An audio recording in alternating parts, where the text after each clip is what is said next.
All right, a great start for the Boston Celtics so far, including a nice victory last night. Easy whacking of the Pacers, and nice enough to join us. He covers the Boston Celtics for Boston Sports Journal. He's the host of the Locked On Celtics podcast, and certainly a friend of the drive, and that's our guy, John Karalis. John, how you been? I've been great. How you guys been? We're fantastic. Yeah. We're fantastic. Ooh, fantastic. Wow. Yeah, I mean, your great start to the NBA season, especially for your Celtics. As I watched them on opening night whack my Knicks, and I got to see Kristaps Porzingis absolutely look like an all-star.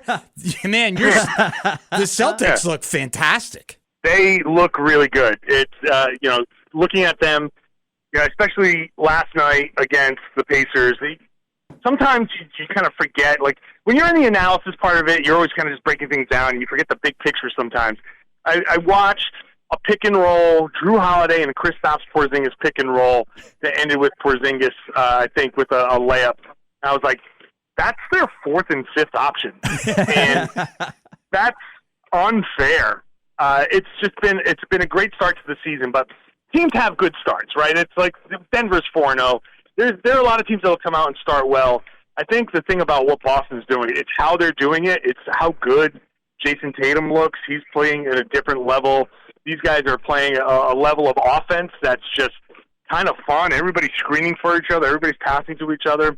And defensively, they have moments defensively where they're just, oh, my God. The pressure that they put on Holiday and White in the backcourt, It's really, I mean, this is an incredibly good team. I'm glad you brought up Tatum. I wanted to start there and essentially start right at the top with this group, because I've seen a lot made of how it seems like he might have even found another gear to his game to begin this season. What is it about him that's kind of jumped out and said to you, oh man, this might be an even better player than we realized? Yeah, he's playing with a lot more force this season. Like, he's always been kind of a finesse type of player. Take you off the dribble, glide to the basket, all of that stuff. This year, I see him embracing a lot more contact. I've said all along, like, he grew up as a big, tall, skinny kid, and I think he's always played as a big, tall, skinny kid. And it's been, like, the past few years, you realize, like, hey, Jason, you realize that you're, like, your shoulders are 5 feet wide. You're a big dude. Go out there and, like, play some bully ball. I think this year, and give some credit to Sam Cassell for this as well, because Sam's really taking him into the post and getting him to back guys down in the post and doing a lot of that physical work. He's playing more physically. He's scoring at all three levels. He's getting to the rim with ease. And I think one of the other things is that he's facing less resistance because all four of his teammates are threats to shoot. All four of his teammates are capable of putting up big scoring numbers. And so who do you double off of? Like, if you double off of Holiday, he'll kill you. If you double off of White, he'll kill you. You can't double off of anybody. So you look at all of Jayson Tatum's made baskets against the Pacers, not one single double team, not one bit of help. And that's Jayson Tatum. So aside from everything that he's doing physically and mentally and playing a little bit more of a more forceful game, he's meeting less resistance as he's attacking. So it's a combination for a lot of success for him. John, when we talked to you last year, one of the things that you brought up early in the year was your questioning of Joe Mazzulla, of how prepared he would be for the playoffs and how he would be for certain situations. This year, he brings in two big names as assistant coaches, and you mentioned one, Sam Cassell, and also Charles Lee. I mean, that's two big guys on his bench. What difference do you think that they've made this year? They've been huge. Like I said, Sam Cassell has already shown his impact. He's working directly with Tatum, and he's kind of getting Tatum to play that more forceful style that I keep talking about. And you see it, like, I saw probably 4 or 5 different shots in that game against the Pacers that Tatum has directly been teaching, that Cassell has directly been teaching Tatum. You know, and Charles Lee, you get Drew Holiday, and he immediately allows for Holiday to come in here, feel more comfortable, and get acclimated quickly, and he brings over some of the championship elements from Milwaukee, the defensive elements. It's just been, I think, both of those guys, and Lee is is in Mazzulla's ear, and he's the associate head coach, and he's the guy that's kind of like making sure that Mazzulla is sticking to the game plan. Right. I think that's one of the things, because I think Mazzulla has grown a ton, but also I think that he will admit he's super competitive. All he wants to do is win the games, and he'll say, if you just let me do all the substitutions, I'm going to play everybody 40 minutes. So These guys have a tendency to they're like, okay, we're going to keep this in check, and that's part of what a coaching staff does. So they've been really big. Yeah, I think it's big too, because I agree with you. Sometimes with head coaches, and especially younger head coaches, the moment becomes so big that competitive edge takes over of exactly what you should be doing strategically to get there at the end. And having a guy like Cassell and having a guy like Lee next to him to be able to say that, I don't even know if you could put a dollar amount on that. Yeah, it's huge. It's huge. And this is what teams are.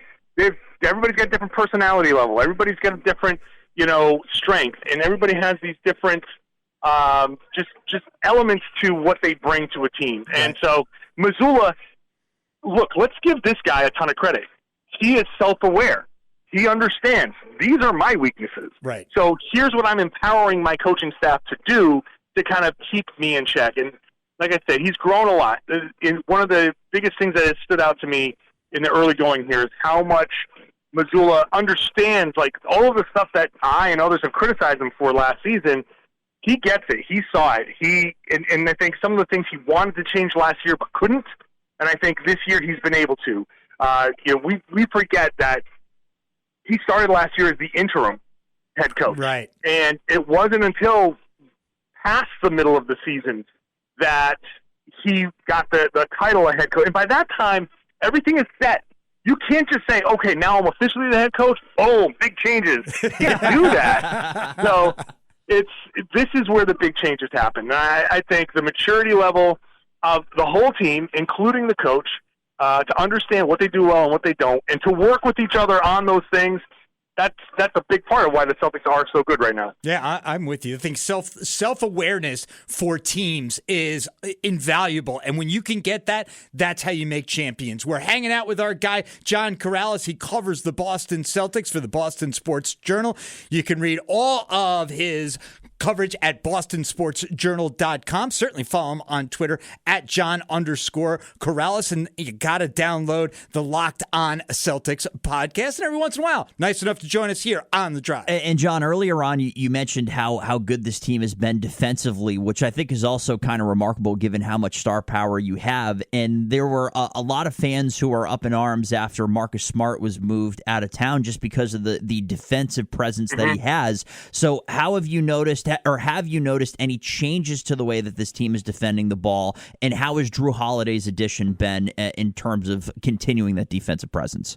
Yeah, it's like you lose Marcus Smart, and it's hard to kind of remember the way everything went down.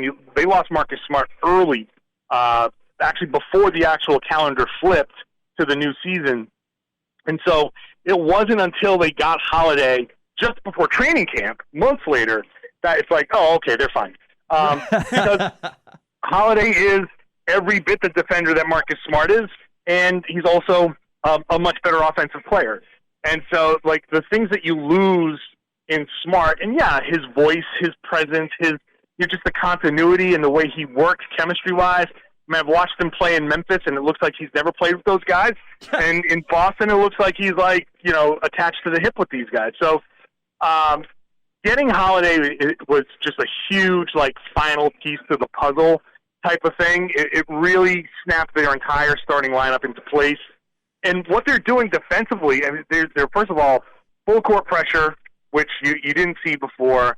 It's almost like a run and jump type of defense in the half court where you, all of a sudden out of nowhere, Drew Holiday or Derek White is coming at a ball handler who's kind of spinning off of his defender, and White and Holiday are right there. Boom, I'm going to snatch that ball and go.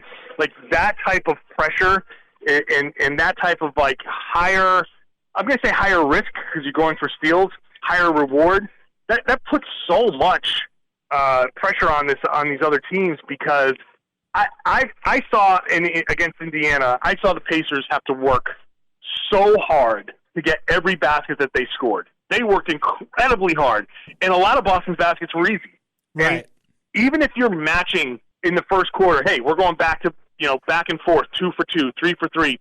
If they're working incredibly hard to score and you're getting easy baskets because you got so much talent on the other end, eventually they're going to wear down and they're going to start front rimming stuff, and Boston can pull away. So not only is their defense going to be so good that they're going to force turnovers and have a 44-point first quarter and have build those big leads, they're going to be able to do like they did against New York and against Miami, where fourth quarter execution is good for them and the other team starts missing because they have just been busting their butts all game long trying to score, and they just don't have it for 48 minutes. John, do you think that the Celtics can keep that up? Because, we talk to a lot of guys that cover teams in Major League Baseball and cover teams in the NHL and say, you know what, Houston Astros, well, they're just waiting for the playoffs. They get a little bored in the regular season, and then bang, the playoffs come and you get smacked. You can worry about that of a team being, all right, well, we think we're so good, and then all of a sudden it gets January and it gets February, and when you get bored, injuries happen. How is this team different? Well, we don't know yet because it hasn't happened yet, and that's going to be their biggest challenge. And you hear Joe Mazzulla, like I'm standing here in the practice facility. We just talked to Joe Mazzulla a couple minutes ago, and he's talking about that exact same thing. We are going to have lulls. We are going to have points where the mentality isn't there. What can we do to bust through that wall? And I think one thing that makes this team different is they have the right kind of championship experience. Sam Cassell, Drew Holiday are champions, but hey, I'm just going to say his name. Tristan Thompson came in here with a ring, and I thought he was the worst possible guy by the end. Like when he was signed, we thought, hey, great, championship experience, but when you're riding the coattails of LeBron James and you have a warped sense of what it takes to win a championship and the effort you need to put in, that I think was bad for this team. Holiday knows the work that needs to go into this. Sam Cassell knows the work that needs to go into this. And I think they've had that influence on this team. The mentality on this team is really good right now. They understand the Pacers game and the Wizards game, I think, are the signs of the good mentality that when you have that 2-3 game losing streak, that they're going to say, okay, wait a minute, we need to reset. We need to kind of get ourselves back into focus and execution and not be bored with the process. Yeah, if they can do that, then that is the absolute key to a championship, because when you watch this team, there are very few teams that are going to be able to stay with the Boston Celtics. He's our guy, John Karalis. He covers the Boston Celtics for Boston Sports Journal. Read all of his coverage at bostonsportsjournal.com. Follow him on Twitter at John_Karalis. Download the Locked On Celtics podcast, and every once in a while, nice enough to join us here on The Drive. John, thanks so much. Thank you for breaking it down. We'll call you in a couple of weeks when we see where the Celtics are in November. We'll let you get through Thanksgiving and all that kind of stuff. But we're gonna, we know we're gonna bother you. But thank you, man. We really appreciate your time. Thanks, guys. It's never a bother. Well, we appreciate it.